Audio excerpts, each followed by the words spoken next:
Welcome to the Eastman Admissions webinar series. We're going to give it a minute just for people to make their way from the login page through the waiting room into the webinar. But as you're coming in, if you want to use the chat to introduce yourself, that would be great. We'd love to get some idea of who we're talking to. Maybe tell us your name, where you are tuning in from. And if you have a question about today's topic, and we're covering academic opportunities at Eastman, so questions pertaining to humanities courses that you can take at Eastman, coursework you can take through the College of Art, Sciences, and Engineering, that's what AS&E stands for, or questions about the dual degree, we will be happy to tackle all of those. And of course, you can ask questions as you go, or as we go here and as they come up. But if by way of introduction, you have an interest in a particular area, you can just let us know that. So we'll use the chat for this introductory period. What will happen after that is I will disable the chat once we get through introductions, and we will actually use the Q&A to ask your questions. So I'm not going to clarify what I just said earlier because I realized that it didn't make any sense. Take this opportunity to introduce yourself to us with your name, where you're from, and just something about your interest in academics and what you're interested in pursuing. In addition to music, presumably. That's why you're here at an Eastman School of Music event. And then as we go, you can submit questions through the Q&A feature once we get started. So I think we've got most of our, at least our on-time arrivals checked in. So we will get started here. My name is Matthew Ardizzone. I'm the Associate Dean of Admissions and Enrollment at the Eastman School of Music. And I am joined tonight by one of our wonderful dual degree students, Lauren Case. Lauren, you want to introduce yourself quickly?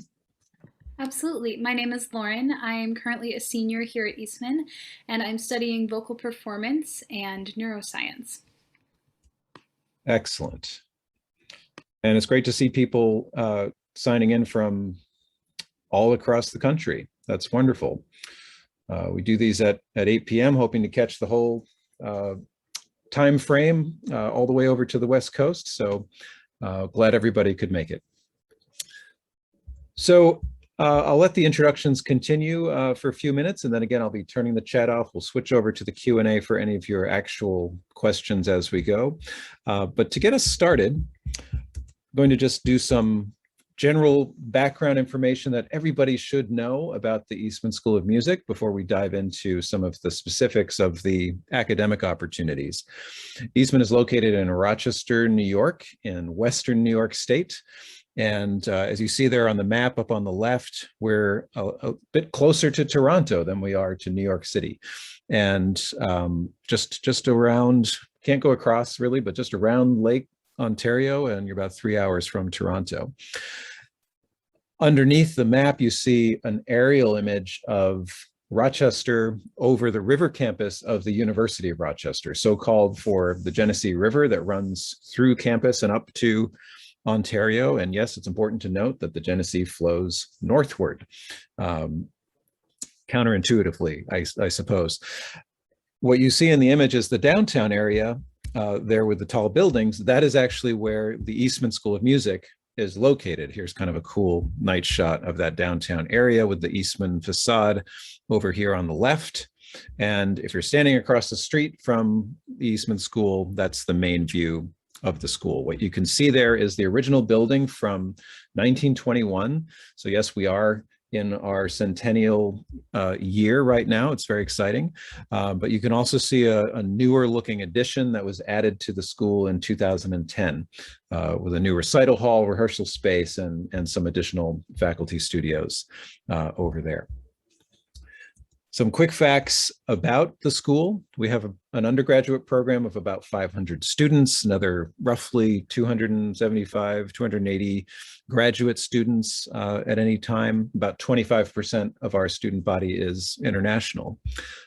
We do have a robust merit merit-based and need-informed scholarship process. So all of the students admitted to Eastman are considered pretty much automatically for a merit scholarship, but we encourage all of our applicants to submit FAFSA and CSS profile for full consideration of all available funds. The majors that we offer at Eastman range from performance, which is by far the most populous major at the school, in classical performance, also in jazz, music education, composition, and theory. In addition to that, just within Eastman, we offer arts leadership courses. This is the sort of entrepreneurial approach to being a musician in the 21st century. Film scoring experiences. Now we have a master's degree in film composition, and so this brings with it some coursework and studio orchestra opportunities for our students. New music, Baroque music, lots of opportunities to cross disciplines within music and between jazz and classical, theory, music history, you name it. And then, of course, the opportunity to do academic minors, which we'll get into a little bit later. All of this takes place in the context of a very robust performance-centered atmosphere. So we keep hearing between 700 and 900 concerts a year. So I've just chosen to go with 800, give or take 100. This is all of the guest artists, major ensembles, faculty recitals, student recitals, and all of the sort of elective performances that just happen. A lot of these are student-driven projects that happen. This is just a place where there are countless performance opportunities for all of our students. Those are just some quick general Eastman facts. I'm going to pause there and first thank everybody for introducing yourselves. And hey, we got somebody from California, excellent. And I am now going to disable the chat so that we can focus on the Q&A function for any questions that you have. But thank you for taking the time to say hello. And now we're going to move on to our topic at hand. So what are the academic opportunities for a student at the Eastman School of Music? And where it all sort of begins is with your core requirements for the Bachelor of Music degree. So if you are a student at Eastman, you are pursuing a Bachelor of Music degree. That is the one degree that we offer with these different majors that I described on the earlier slide. And what this circular image is, or pie chart, I guess they call it, is meant to represent is the sort of proportions of time that you spend on different things. And so whatever else you do, you're going to have this sort of core of experiences. And as you can see, the dark blue, the performance aspect of what you do will take up at least half of what you do. You know, the common wisdom is that in a professional music degree, you're going to do around 75% of your coursework in just music-based things.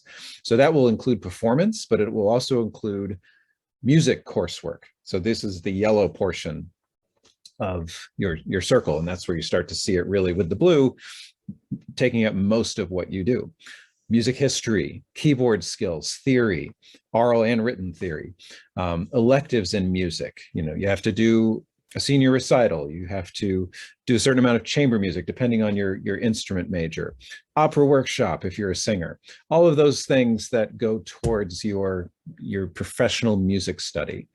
So a student just pursuing the Bachelor of Music degree will have that proportion of music courses in their degree. And then that orange slice is what we would call the non-music academics. So the minimum requirement to earn the Bachelor of Music degree is 24 credits, or what translates at now usually around 4 credits a pop for a course, you know, maybe 6 or 7 courses over the 8 semesters that you're enrolled.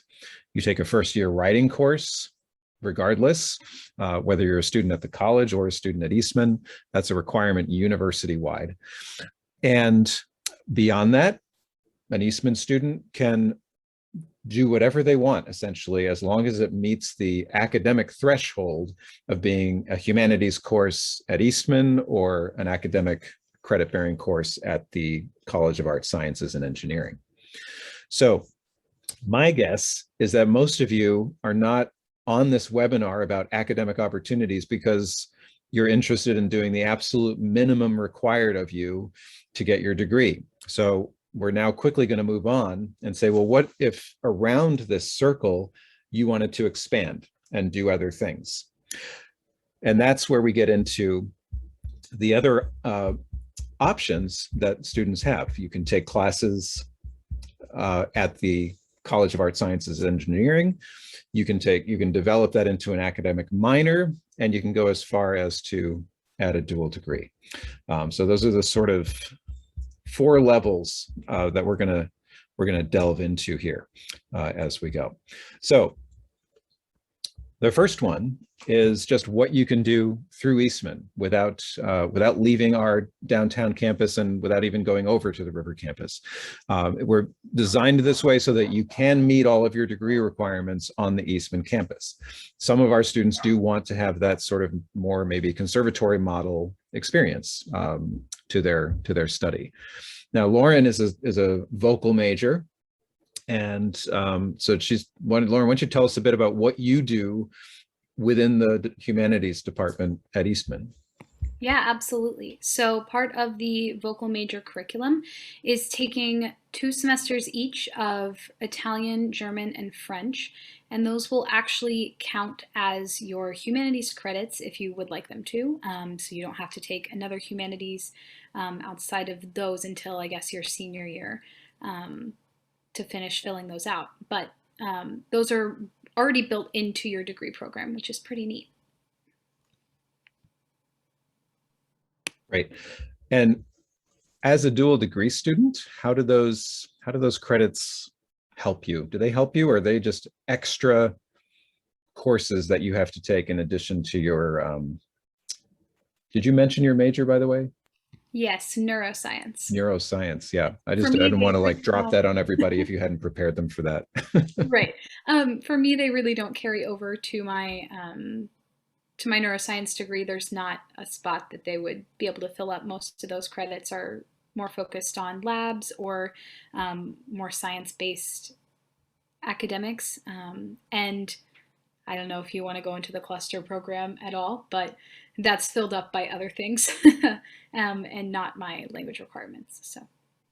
Yeah, and that is something we'll definitely delve into a little bit more when we get to the dual degree aspect. So you can see within the humanities department at Eastman, our singers can fulfill all of their language requirements, but all of our students can fulfill their academic requirement by choosing courses from these different topics. And if you go to our website, just go to the Eastman website and search humanities, you can find these courses listed under these topic areas. So of course, under art history, there are many, many courses that may be offered they'll pick and choose which ones actually get offered in any given semester, but there's a fairly comprehensive list of the coursework you can take at Eastman on the website. And of course, a student could go beyond the minimum requirement, just taking some of these interesting courses through our own humanities department. It is worth noting that the humanities department at Eastman is a full department with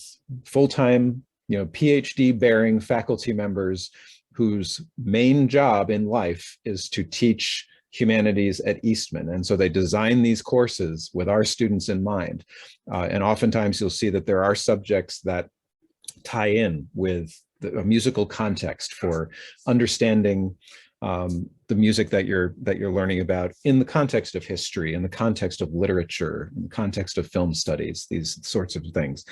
And there's a whole new strand that's not even listed here because the subject area is just humanities, but it actually covers sort of collaborative, creative connections between different arts areas. And so that's another really interesting option for our students.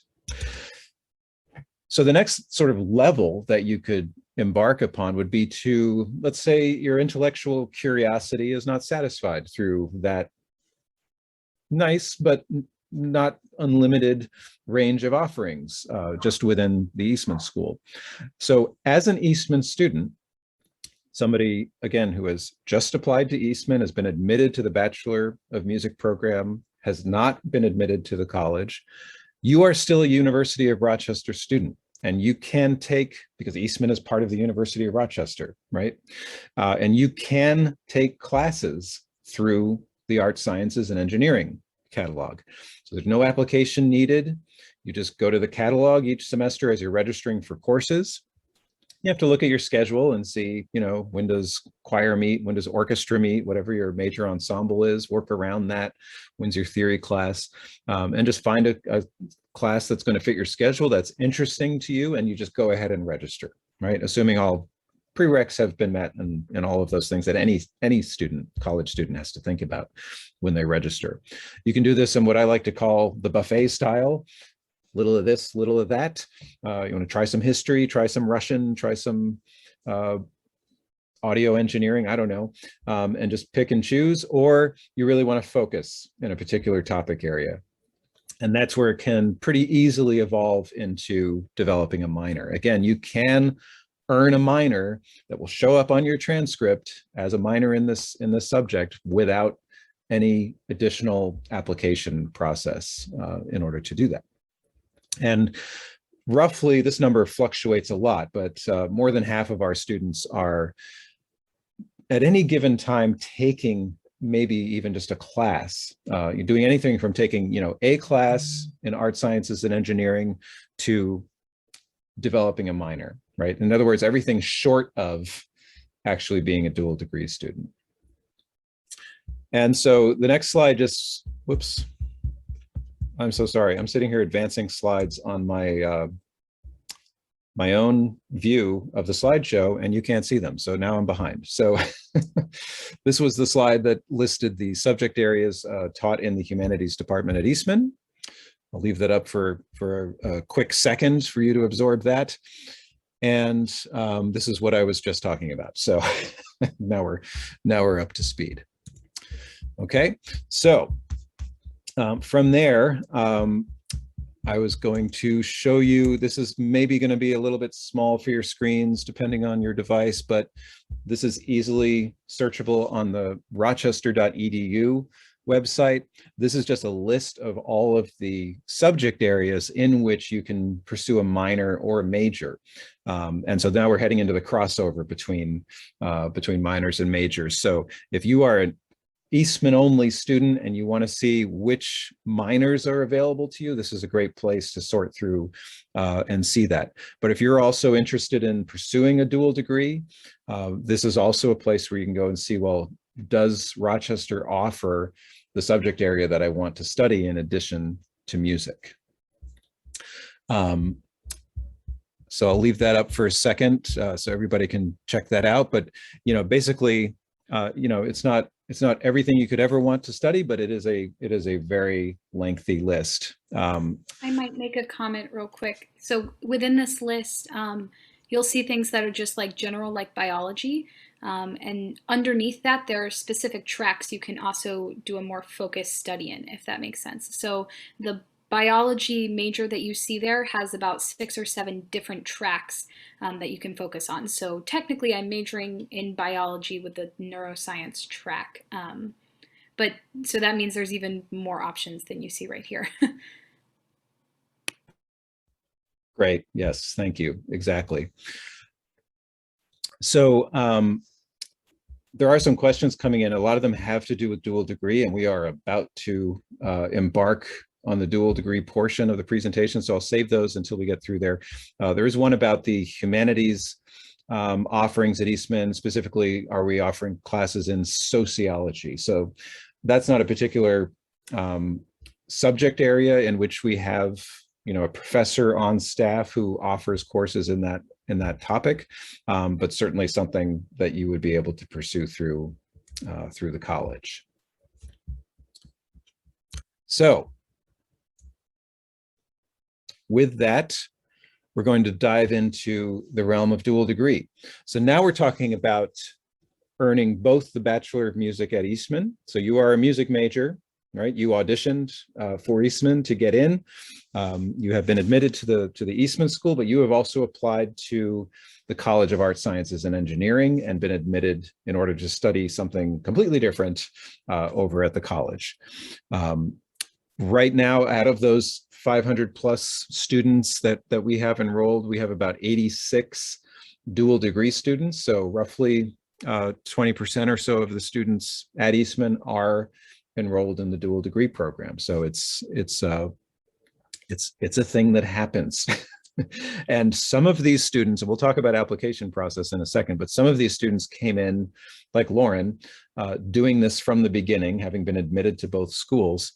But others came in starting off as Eastman students and started doing some of the things that I was talking about, taking a class, developing it into a minor, and then realizing, hey, actually, if I stay for a fifth year, I can finish this degree and add a whole other degree to my portfolio. So if that is the experience that you're after, there are different ways to approach it, but it's certainly an option that and we encourage applying at the beginning. It is two separate applications to do that. So this is where Eastman and it does start to, sort of reinforces this idea that we're a different institution entirely from the University of Rochester. We are not, but we are autonomous in our admissions and in our financial aid and in other ways, but we are part of the university.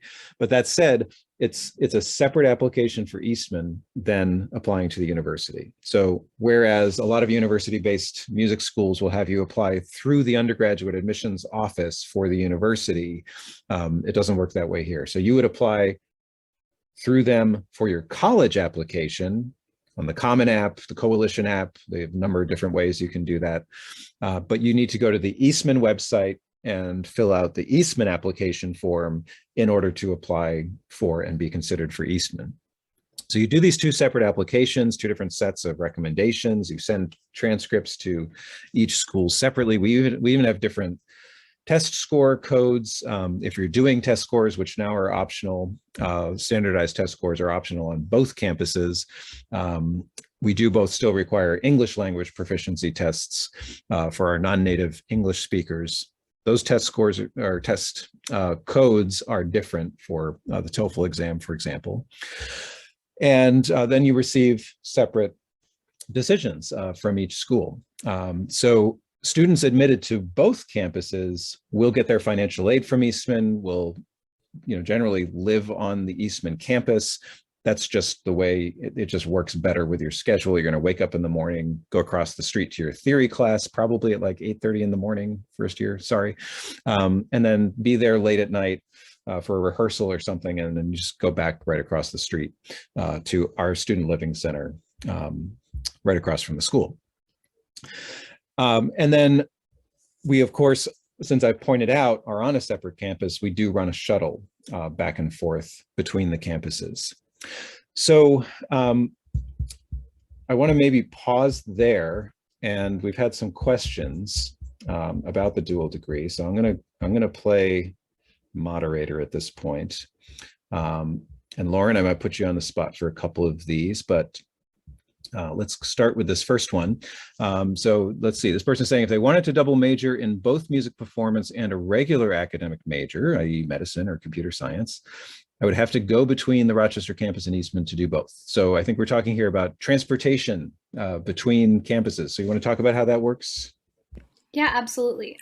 So like we just mentioned a second ago, there's a shuttle bus that runs directly between the Eastman campus and the University of Rochester campus. It's about a 15-minute drive, depending on the time of day with traffic and such. But it runs on like a super set schedule. I don't know if I've personally ever had a moment where I wasn't able to get on the bus because it wasn't running reliably or something like that. They do a really good job of keeping it on the schedule that they say it'll be on, and it'll just take you back and forth. So that's the easiest way to get between the two campuses for sure, and it's free. You don't have to pay for it, so that's really nice as well. Right, excellent. Yeah, and I will just add that that a lot of energy has gone into, as the number of dual degree students has grown, which it has. So we used to be about 10% of the student body was doing it, and now it's around 20. It's doubled essentially. A lot more attention has been paid to the shuttle schedule and making sure that it's, there's some coordination even between class. I mean, it doesn't always work out, but class start times and end times. Classes at Eastman tend to start on the half hour. At the college, they tend to start on the hour. So you have that built-in travel time when a class ends to get over to the other campus. This is an interesting question about sort of the reverse of what we've been talking about. If you're admitted to the college at the University of Rochester, but not to Eastman, can you still take classes at Eastman? The short answer is kind of. You would take your lessons at Eastman. So we have a lot of college students who come over to take private lessons. They take these mostly with our doctoral teaching assistant students who are, essentially one step away from becoming the next generation of college and conservatory teachers of their instruments. But the college also, because it's on a separate campus, has developed quite a robust music department. So classes that you might want to take in theory and history, they even have a popular music institute and ensembles over there. There's an orchestra, jazz ensembles. I think there's even a wind ensemble.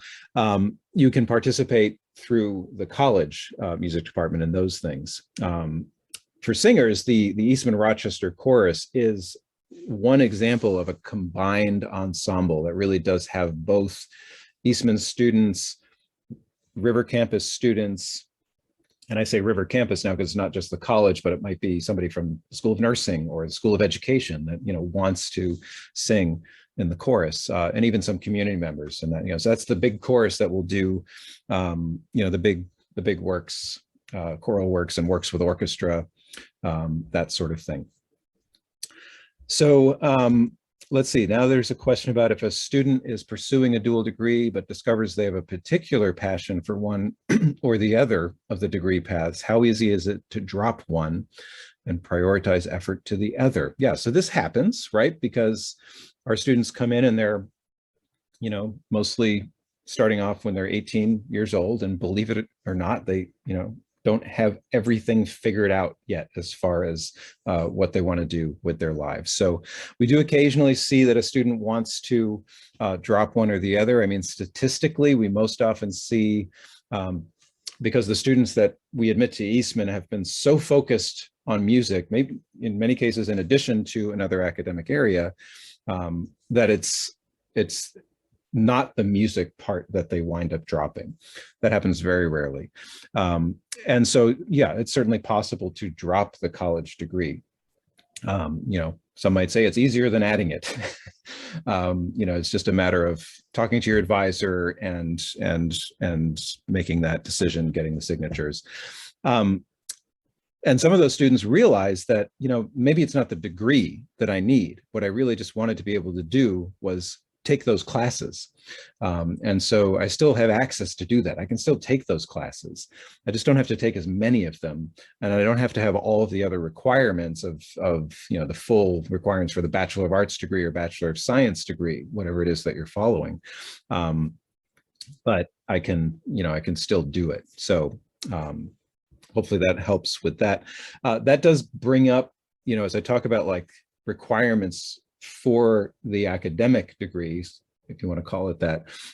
Lauren, you mentioned earlier the clusters at Rochester, and it really is important to just spend a little time on that and understanding that Rochester doesn't have like a strict list of distribution requirements that every student has to sort of check off. They do it differently. It's much more flexible. You want to tell us a bit about how that works? Yeah, absolutely. So they consider each academic major to fall into one of three categories. And I don't know what they are off the top of my head. I know one is like social science, natural science, and then there's one more. But basically, your degree will fall into one of those three categories, and you are required to take I think at least 3 courses in each of the other 2 categories that your major isn't a part of.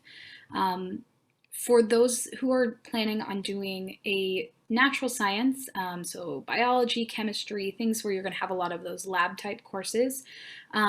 The clusters are actually covered by your Eastman coursework.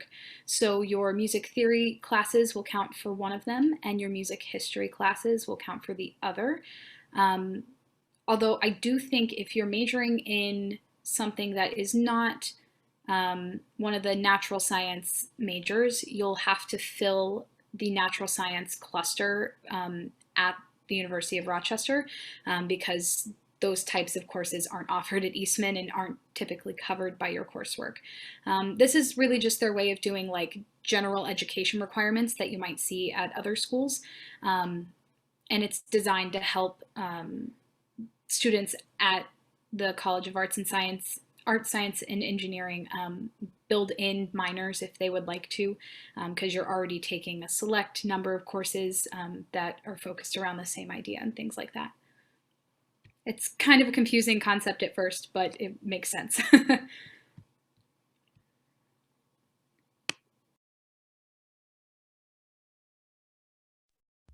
Great, thank you. Sorry, I keep forgetting I'm muting because the dog keeps barking in the background. So, okay, great.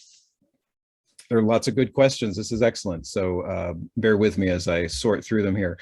So the next one is about pursuing a dual degree. Nope, sorry, we just answered that one. I'm going to clear that out. Is there any way I can incorporate conducting in my studies as someone who was interested in vocal performance? Oh, yes, I love easy ones. Absolutely.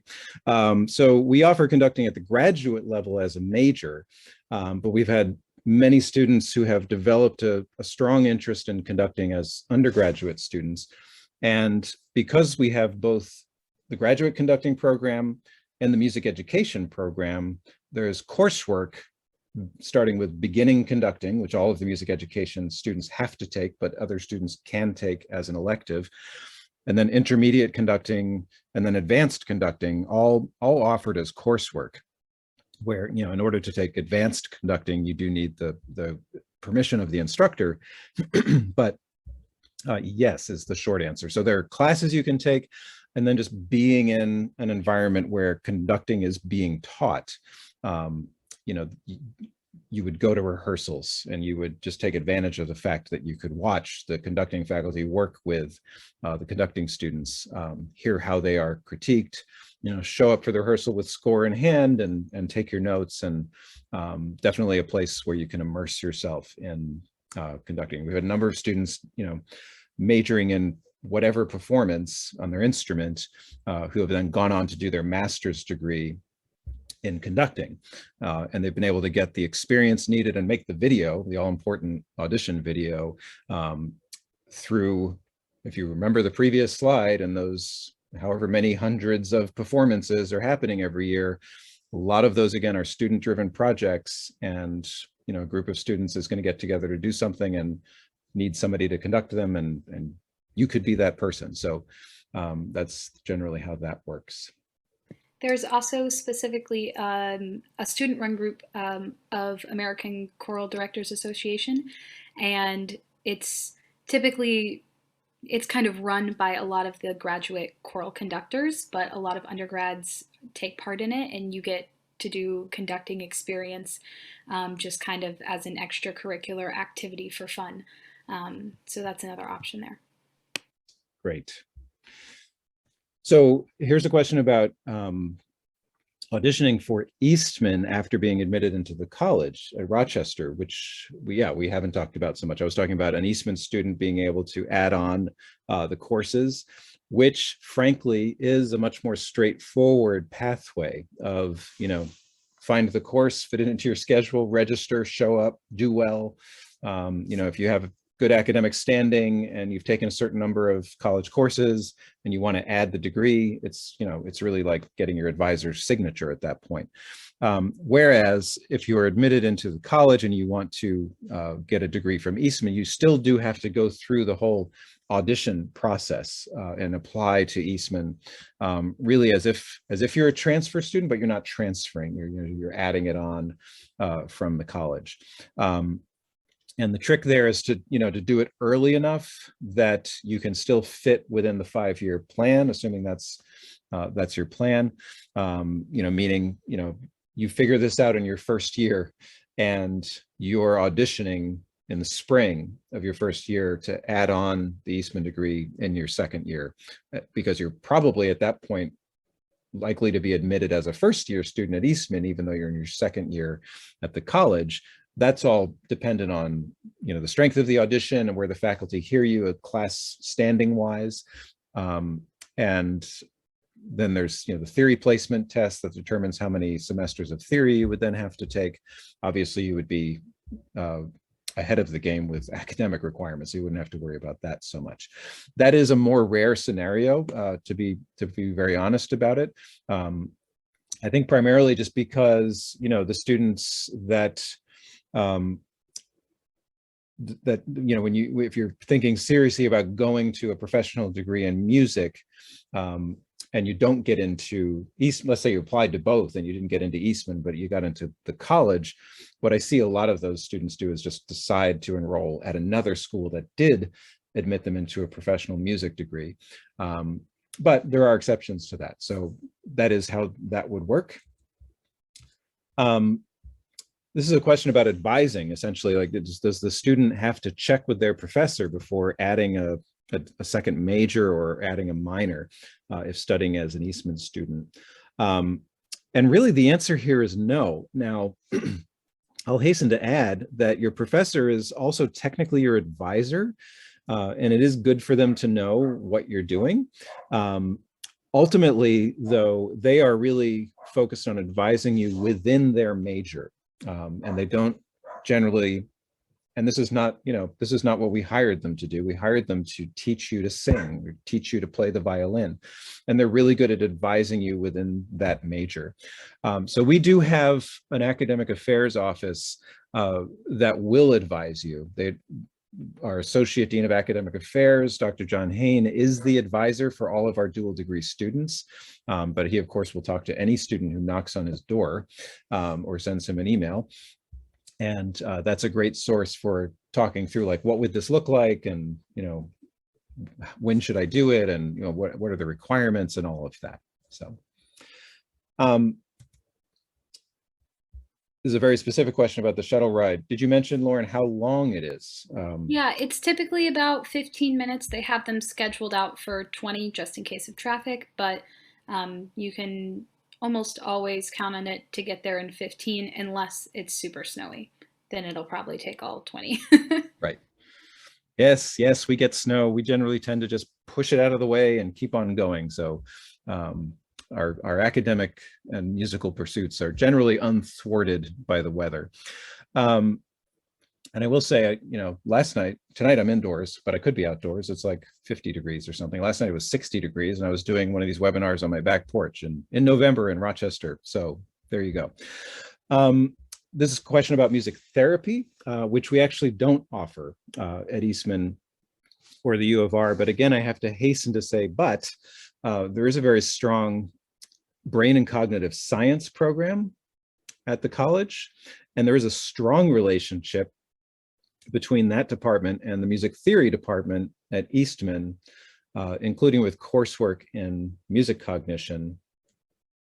I've animated Lauren's nodding along here, and really I want you to chip in here.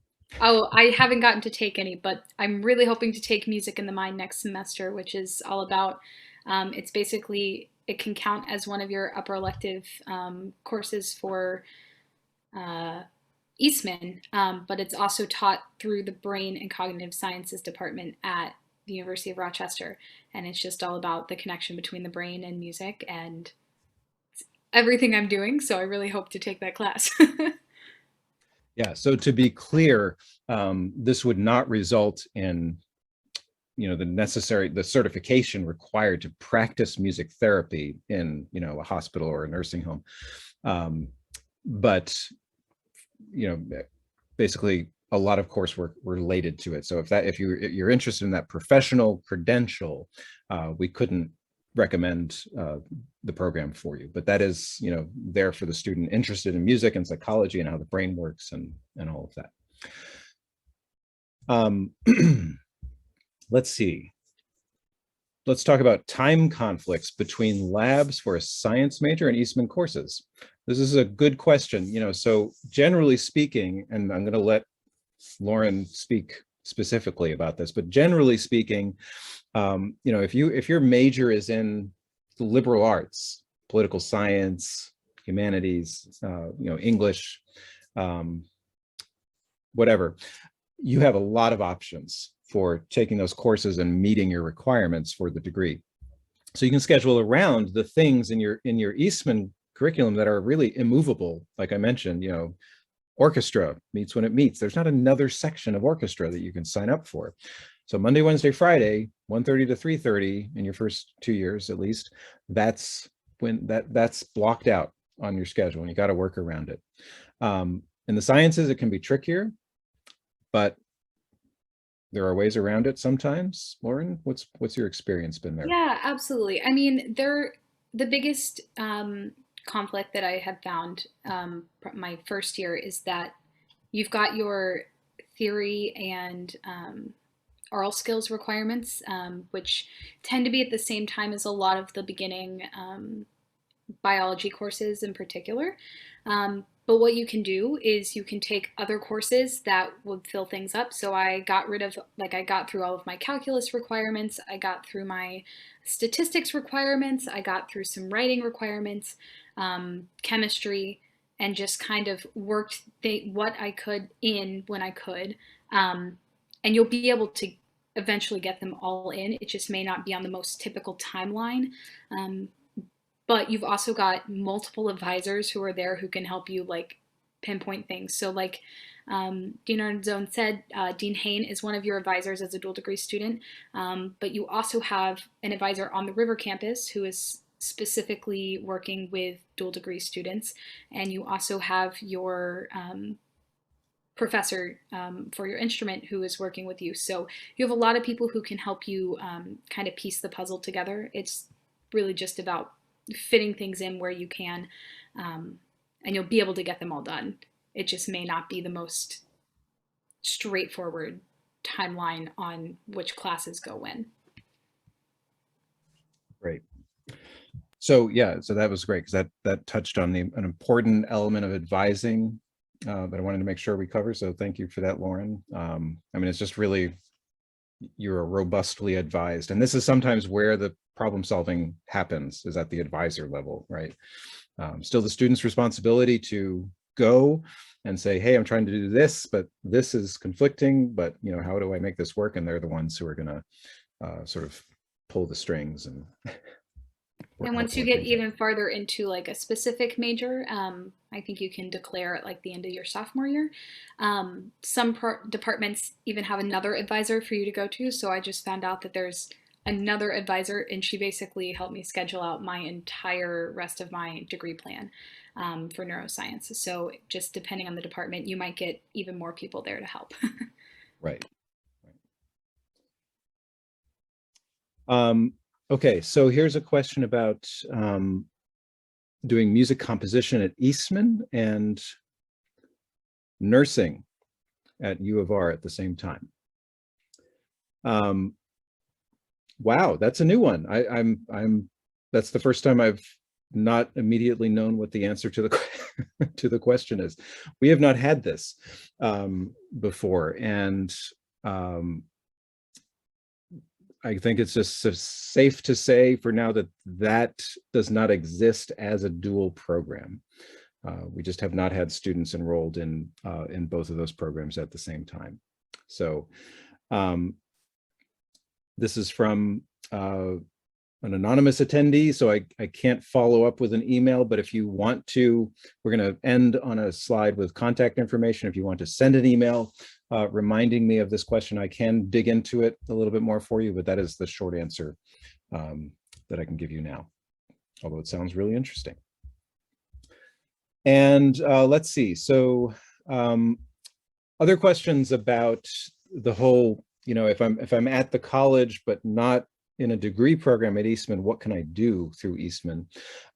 So participating in Eastman ensembles, in Eastman opera, performances, those sorts of things, those would not be available to a non-Eastman students. These are ensembles and experiences that are degree requirements for Eastman students, and so those spots really are reserved for those students. And then similarly with the theory courses and the history courses, but again, all of that coursework is also offered through the college music department. So theory, music history, and they'll even expand out into, popular music, and I think maybe even like a songwriting class. I mean, it's a lot more generalized through the music department. So lots of opportunities. I definitely encourage anyone who's thinking about, because I know this is still a decision that applicants have to make, is, do I want to do music as a professional degree, or do I just want to be able to pursue it while majoring in something else in an academic environment? I strongly urge you to explore what the college music department has to offer. I think partly because of, the shadow of Eastman, it's often overlooked, but it's very robust what they offer there. And students are able to really, be music majors in an academic sense while earning a Bachelor of Arts degree or a Bachelor of Sciences degree. There's a question about dorms. I actually fell behind on my slides again.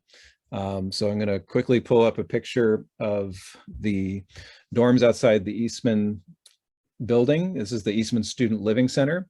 Again, dual degree students do live in the Student Living Center at Eastman. Again, this is because of the proximity to the school, the way that the schedule, especially in the first couple of years, and I think maybe this is a point we haven't really hit on much, at least yet, is that in your first couple of years, a dual degree student schedule doesn't look all that different from an Eastman, Eastman only, if you will, student schedule, in that you're taking the theory, the keyboard skills. You can take your first year writing course at Eastman, and it counts, as your writing requirement for the other degree. You've got your ensemble rehearsals, and you're meeting all of the people that you're doing the music degree with. And so it's just easier to walk across the street, begin and end your day at Eastman. The big difference between a dual degree student in their first year and a regular Eastman student is they're maybe taking 2 academic classes at once, non-music academic classes, versus the one that the Eastman student is taking. Lauren, was that your experience? Yeah, absolutely. My first semester, I took, freshman writing seminar, and then I also took Italian as my humanities for my voice degree, and I actually didn't take anything else at the River campus. And then my second semester, I started to add in things like chemistry and I think a calculus course as well. So it really, at first, it does look very similar, and most of your morning classes are absolutely at Eastman for the first 2.5 years. Yeah. Right. Yeah, there you go. This is a great question about just time to completion requirements. So is an Eastman student required to finish their music degree within the 4 years, even if they're using that 5th year to finish their other degree? Really the answer is no, you're not required to. I think in practice, a lot of students do get through their music coursework within the first 4 years. You then still now have the opportunity to continue to study with your teacher for the 5th year. But what a lot of students find is just that they want the momentum of getting through the music coursework. The theory coursework is sequential. You want to take theory 4 right after you took theory 3, because it kind of everything, builds on what you just did. And theory, of course, is one of those use it or lose it sort of skills. You want to take the keyboard classes in sequence, that kind of thing, and just get through it.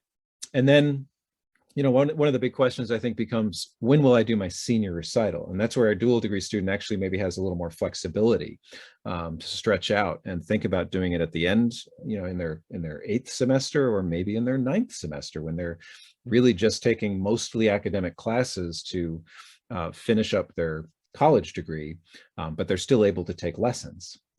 So Lauren, I don't know what your perspective is on that, but I know that's sort of like the general wisdom. Yeah, absolutely. I'm currently planning to do my recital in the spring. I just scheduled it yesterday. But I also know multiple people who have decided they wanted an extra semester to focus on it since they had the extra year anyways, and they've chosen to maybe do it like in the fall of their fifth year, especially if they're planning on going to do auditions in the spring of that fifth year for like a master's program. So then it's not, coinciding with all of that, which is a pretty nice thing to have. Absolutely. Great. And then the last question that I see here is about, as a piano major, what ensembles do you participate in? It's a fair question. So our pianist will generally sing in the one of the choruses or the choir. Not for all 8 semesters. I think it's maybe a 4-semester requirement, but it's, all of our students have a large ensemble requirement. And so like me, I'm a classical guitarist, so there is no guitar orchestra, just like there's no piano orchestra. So I did sing in chorus in college as my large ensemble experience. So it's just that opportunity to work with a conductor, not be playing, just by yourself and having to follow and make music with others. So that's generally how that requirement is fulfilled. All right. So I think we've kind of made it to the end, believe it or not. I believe we've covered most of the topics that we wanted to. We'll pause here for a moment in case there are any final questions that people have, but I'm leaving up our contact information. This is definitely not your last opportunity to ask questions on this or any other topic related to admissions or the programs of study at Eastman. I'm going to take a second here to drop a couple of links in the chat. We have other events coming up. And so I just want to make sure everybody is aware. For example, there's a college fair tomorrow night, I believe, that we will be at, but so will a whole host of other schools. So it's a great opportunity to learn about programs at lots of different schools. And those will include lots of, college and university-based music programs, in addition to some conservatories. But if you're really interested in this dual degree option, that'll be a great opportunity to explore a bunch of schools. I also want to call people's attention to a really nice blog that the now famous Lauren Case wrote for us on her experience as a dual degree student. And then just a couple weeks ago, I think it was, the Campus Times, the university's student-run newspaper, did an article, little piece on another dual degree student who's a piano major at Eastman. And I forget now off the top of my head what her other major is, but that's an online article that you can check out for just another perspective on the dual degree experience. Also up here is the contact information for the admissions office. We are, of course, back in action in the school. We are also open for visits, by the way, I should mention, and you can register through the website for a tour. We're also still doing virtual information sessions and tours. Nice work. Thank you, Lauren. But I think what a lot of people forget is that we go to work every day and sit in the office and almost kind of hope that someone will call an email and ask us questions. And so don't ever hesitate to do that. That is why we are there. So happy that you showed up tonight and asked your questions, but again, it doesn't have to end here. So keep in touch. Thank you for coming. Check out those links. Hopefully we'll see you at another virtual event soon, if not in beautiful Rochester, New York. And I hope that everybody has a wonderful evening. Good night, everyone.